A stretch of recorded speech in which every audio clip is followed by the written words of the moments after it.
Ayan.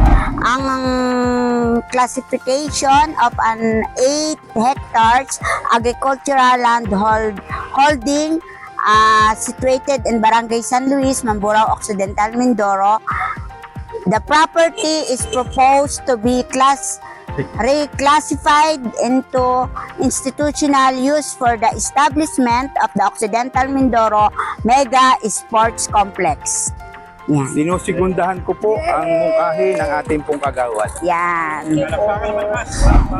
Nandito po tayo ngayon sa isang ginawang public hearing. Dito po ay patungkol sa proposed reclassification ng 8 hectares na agricultural land. Re-reclassify po natin ito institutional use para po sa establishment o gagawing mega sports complex ng Occidental Mindoro. At napakapalad po ng Mamburao, lalo na po ang Barangay San Luis, dahil ito po ay dito gagawin mismo sa Barangay San Luis. Ito po ay proyeksyon ng ating mahal na gobernador, Governor Edgar Llano. At siyempre po ang LGU ay napaka-blessed. Ang benepisyo po ay sa atin sa LGU Mamburao. Kaya nga po ang ating lokal na pamahalaan sa pangunguna ng ating Mayor A.K. Elmero at buong Sangguniang Bayan ay makipagtulungan sa agarang pag-aproba ng reclassification para po ay ma-endorse natin ang establishment ng Mega Sports Complex. Alam naman po natin ang public hearing o public consultation ay isa sa pinakamahalagang requirement para magkaroon po ng reclassification ng agricultural to institutional. So very thankful po ang Giro Mamburao at sama-sama po tayong manalangin na ito po ay may sakatuparan sa lalong madaling panahon. Maraming salamat po. God bless ating lahat.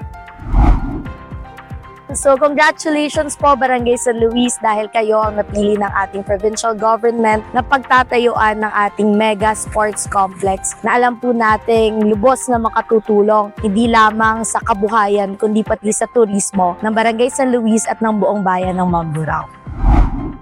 Yan, magandang hapon po sa bayan ng Mamburao at nandito po tayo ngayon sa site na request po ng ating provincial government, pangunguna po ng ating minamahal na Governor Eduardo Vellano na ang request po ng reclassification agriculture to institutional.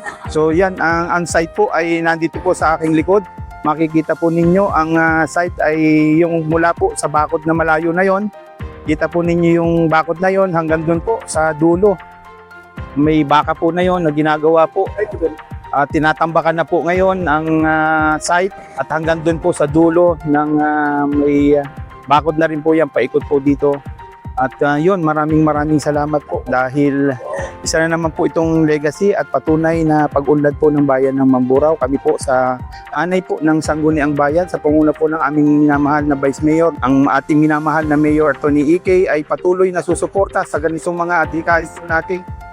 Makilala po ang bayan ng Mamburao. At umasa po kayo na kami po ay laging umaagapay. Maraming salamat po.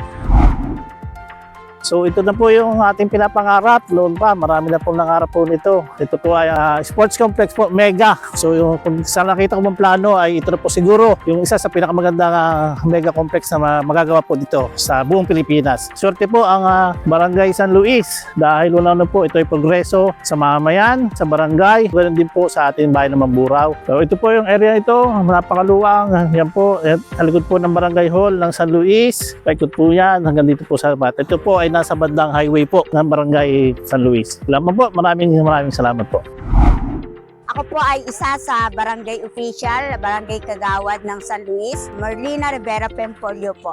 Lubos po kami nagpapasalamat sapagkat nagkaroon po ng matagumpay na pagbisita po dito sa atin sa gagawing sports complex. Nagpapasalamat po kami dahil dito po itatayo ang ating pong sports complex at nagpapasalamat po ako sa lahat ng namumuno ng ating LGU, ng ating provincial at sa ngayon po ay tuloy na po na magagawa na po ang ating complex po sa Barangay San Luis. Salamat po!